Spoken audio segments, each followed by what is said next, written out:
नाजरीन, adobe Photoshop की नई लर्निंग में खुशामदीद। हम सीख रहे थे मैजिक टूल के बारे में। ये देखिए, ये मैजिक टूल है हमारा। लेकिन अगर हम इस टूल पर क्लिक किए रखें तो यहाँ पर दो टूल हैं। एक है quick selection tool. Magic tool का हमने पढ़ लिया कि दरअसल ये सिलेक्शन ही लेता है।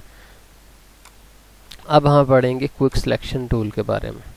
तो देखिए, अभी मेरा कैप्स लॉक ऑन है, इसलिए ये नज़र नहीं आ रहा आपको। कैप्स लॉक अगर मैं बंद करता हूँ तो देखिए इसकी शेप हमें नज़र आ रही है।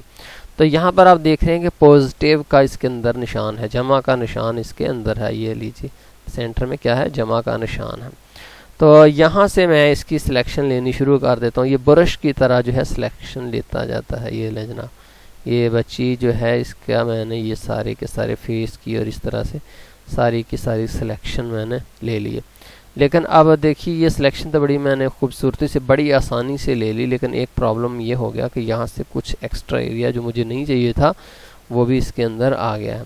अब इसका सोल्यूशन ये है कि आप अपने माउस से जो है आल्ट का बटन दबाएंगे। ठीक है जी, जो ही आप आल्ट का बटन दबाएंगे तो इसका मतलब है कि माइनस सिलेक्शन, आप देख भी रहे हैं कि इसके दरमियान में माइनस का निशान आ गया। ठीक है, यहाँ पर भी आप देखिए, ये न्यू सिलेक्शन लेने के लिए अब जब एक दफ़ा हमने सिलेक्शन ले ली न्यू, तो उसके बाद ऐड टू सिलेक्शन या रिमूव टू सिलेक्शन नहीं होगा। अब ये ऑप्शन काम नहीं करेगी, ये पहली दफ़ा ही बस होता है।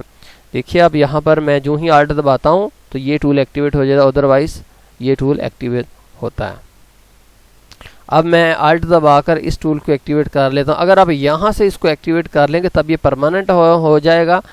लेकिन अगर आप आल्ट दबाएंगे तब ये सिर्फ उतनी देर होगा जितनी देर आपने आल्ट का बटन दबाया हुआ है। ठीक है जी, अब यहाँ से मैं इसको रिमूव करता हूँ सिलेक्शन को इसमें से। ठीक है जी, अब इतनी सिलेक्शन होगी, थोड़ा सा एरिया ये जो है इसमें मज़ीद शामिल कर लेते हैं। ये लीजिए, अब ये आसानी से इसके अंदर हमारे शामिल हो गया। अब यहाँ से मैं मूव टूल को सिलेक्ट करके इसको उठाकर अगली तस्वीर में डाल देता हूँ। बट देखिए, ये तस्वीर की बहुत ही छोटी आ रही है तस्वीर। अब यहाँ पर कंट्रोल टी का काम है, वही जो हमने देखा था। शिफ्ट उसके बाद दबा लिए ताकि इसका रेशो ख़राब ना हो तस्वीर का। ये नहीं कि एक तरफ से बड़ी और एक तरफ से छोटी है जी। शिफ्ट दबाने के बाद आप इसको यहाँ पर सेट कर सकते हो। ठीक है जी, ये जो टूल है बहुत कारआमद टूल है। मुख्तलिफ़ चीज़ों की सिलेक्शन लेने के लिए हम इसको बड़े अच्छे तरीके से यूज़ कर सकते हैं। फ़र्ज़ कर लीजिए कि ये इमेज है, तो हम यहाँ से इसको पकड़ेंगे और सेंटर में से इस तरह से मिनटों सेकंडों के अंदर हम इसकी सिलेक्शन जो है इस तरह से ले लेंगे। ये लेंगे, देखिए ये जो सिलेक्शन है, हमें हो सकता है कि काफ़ी इसमें जो है परेशानी होती, लेकिन क्विक सिलेक्शन टूल ने क्विक काम किया, बहुत ही इसने क्विक काम किया। इस तरह से ये टूल हमारे लिए काफ़ी फ़ायदेमंद है। आप इसको इस्तेमाल करेंगे, ये आपके रेगुलर इस्तेमाल होने के लिए है। ठीक है जी, उसके अलावा मैं आपको बता रहा था, ये जो टूल हैं ये हमने अभी सीखने थे। तो बेसिकली ये टूल क्या चीज़ है, इन टूल्स का जो आप ऊपर करें तो रेक्टेंगुलर मार्की टूल है, ये एन से एक्टिवेट होते हैं। तो अगर आप इनके ऊपर क्लिक करें तो इसके अंदर मज़ीद जो हैं वो 4 सब टूल हैं। तो रेक्टेंगुलर मार्की टूल जो है वो तो उसका कोई इतना स्पेशल नहीं है, सिर्फ एक रेक्टेंगुलर शेप बनाता है डेस्कटॉप के ऊपर। अब देखिए, ये पहला न्यू था, अब ये ऐड टू सिलेक्शन है। तो आगे जो मैं आगे बनाता जाऊंगा वो इसके अंदर ऐड होती जाएंगी। ठीक है जी, मैंने आपको बताया था ना कि ये ऑप्शन सब जितनी भी सिलेक्शन वाले आप टूल यूज़ करोगे सबके अंदर ये 3-4 जो है 4 ज़रूर आएंगे। ठीक, अब ये सब्ट्रैक्ट फ्रॉम सिलेक्शन है, तो देखिए इतना मैंने सेलेक्ट कर लिया तो इसमें से निकल गया, ये निकल गया, ये सब्ट्रैक्ट फ्रॉम सिलेक्शन है। अब ये इसका मैंने पहले आपको नहीं बताया था, इसका मैं अब आपको इस वीडियो में बता देता हूँ। कंट्रोल डी से मैंने डिसलेक्ट किया, तो पहले मैं ऐसे करता हूँ कि यहाँ पर एक डब्बा बनाता हूँ। ठीक है जी, अब मैं ये जो टूल है इसको अप्लाई करता हूँ, इंटरसेक्ट विद सिलेक्शन। ठीक है जी, यहाँ से मैंने इतना इसके साथ सिलेक्शन बना लिया। अब देखिए, दरमियान में कुछ जगह ऐसी है जहाँ पर ये दोनों एक दूसरे को क्रॉस कर रहे हैं। जो ही मैं छोड़ता हूँ, जहाँ इतने एरिया पर उन्होंने क्रॉस किया वो एरिया बचा है, बाकी दोनों तरफ से ख़त्म हो गया। जो आपस में एरिया इंटरसेप्ट करता है सिर्फ उसको ही ये बचाता है। ठीक है जी, ये आपको मैंने बताना था। जितने भी यहाँ पर आप टूल्स हैं सबके ऊपर भी आप देख लें कि ये जो ऑप्शंस हैं आती है और ऐसे ही ये काम करेगी। अब ये रेक्टेंगुलर मार्की टूल करता क्या है, ये सिर्फ मैंने बताया था एक सिलेक्शन लेता है। अब इस सिलेक्शन, अब जितने एरिया की सिलेक्शन हो गई है, ठीक है जी। अब यहाँ पर मैं यहाँ ई से अरेज टूल एक्टिवेट करता हूँ, ठीक है। मैं इसी लेयर के ऊपर आप देख रहे हो, तो यहाँ मैं अगर डिलीट करता हूँ तो कुछ भी डिलीट नहीं हो रहा, ठीक है जी।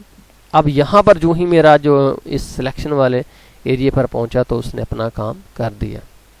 ये जो टूल है जब एक्टिवेट होगा तो जो एरिया जो मतलब कि इनमें से जो भी टूल एक्टिवेट हो तो जितना एरिया सेलेक्ट होगा सिर्फ उसी के ऊपर वो काम करेगा और किसी एरिया के ऊपर उस टूल ने काम नहीं करना। हमेशा ये याद रखें कि जो एरिया सेलेक्ट होगा वही काम करेगा।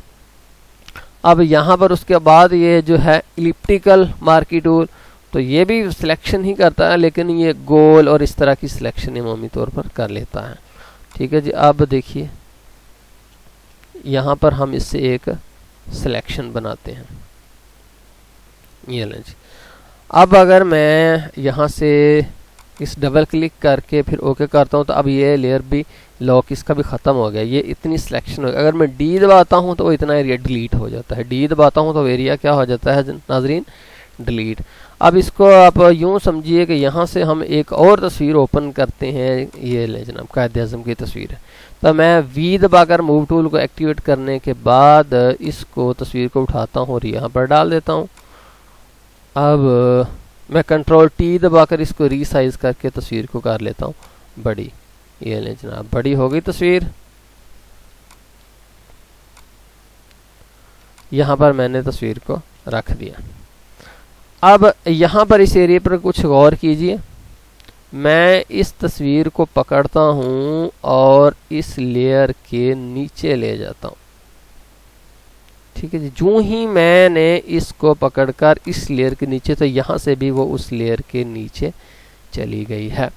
तो लेयर नाजरीन ऐसे ही काम करती हैं कि जो लेयर सबसे ऊपर होती है वो हमें वाज़े नज़र आती है, फिर उसके पीछे नज़र आया। मसलन ये लेयर सबसे ऊपर है, फिर ये लेयर है और एंड पर ये कायद आज़म की तस्वीर वाली लेयर सबसे यूँ समझिए ये सारी लेयर्स बांध हैं। पहले ये लेयर है तस्वीर की, इसके ऊपर ये लेयर है, इसमें से दरमियान में इसके तस्वीर के छेद है, उसमें से कायद आज़म की तस्वीर नज़र आ रही है हमारे मोहतरम लीडर की, और उसके बाद ये उसके ऊपर एक बच्ची की तस्वीर है। तो ये तो था नाजरीन हमारे मार्की टूल।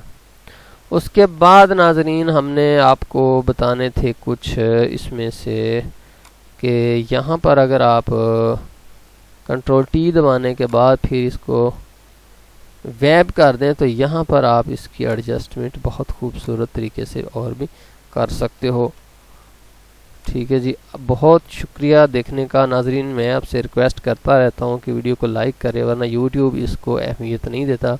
यूट्यूब की नज़र में वीडियो 0/0 होती है जब तक आप उस वीडियो को अहमियत नहीं देते। बहुत शुक्रिया।